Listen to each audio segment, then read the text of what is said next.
پڑھانے والے بھی پیر سید عطا اللہ شاہ گیلانی ہیں۔ واہ واہ سبحان اللہ۔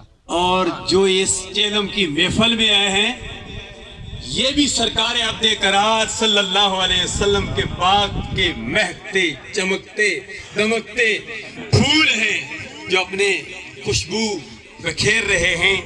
میں دعا کرتا ہوں اللہ تبارک و تعالی سب کی حاضری اپنی بارگاہیت میں مقبول و منظور فرمائے۔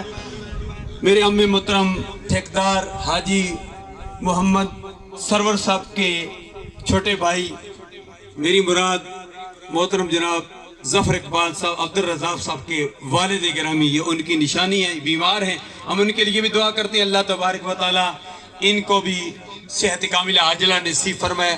اللہ ہمیں دنیا میں زندہ رکھے تو اسلام پر موت دے تو ایمان پر موت دے۔ ایک بات عرض کر کے اجازت چاہتا ہوں کہ بندہ تو دنیا سے چلا جاتا ہے لیکن جو کرامن کاتبین ہیں ہمارے دائیں بائیں فرشتے ہیں یہ کدھر جاتے ہیں؟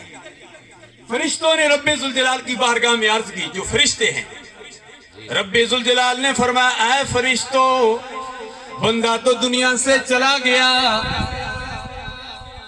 تمہارا کیا کام ہے جو دنیا سے چلا گیا؟ چلے جانے کے بعد تم ان کی قبر پہ چلے جاؤ، قبر میں ذکر خدا کرتے رہو، ذکر مصطفیٰ کرتے رہو تاکہ قبر والا دنیا میں جانے کے بعد قیامت کے دن جب اٹھے تو اس کی نیکیاں پہاڑوں جتنی ہوں۔ وہ بندہ عرض کرے گا یا الہ العالمین یہ پہاڑوں جتنی نیکیاں کہاں سے آ گئی ہیں؟ رب ذوالجلال فرمائے گا اے بندے کرامن کاتبین ذکر خدا کرتے رہے، ذکر مصطفیٰ کرتے رہے اور تیرے ماننے والے تیری اولاد تیرے لیے دعائیں بخشش کرتی رہی، دعائیں مغفرت کرتی رہی، اس لیے تیری نیکیاں پہاڑوں جتنی ہو گئی ہیں۔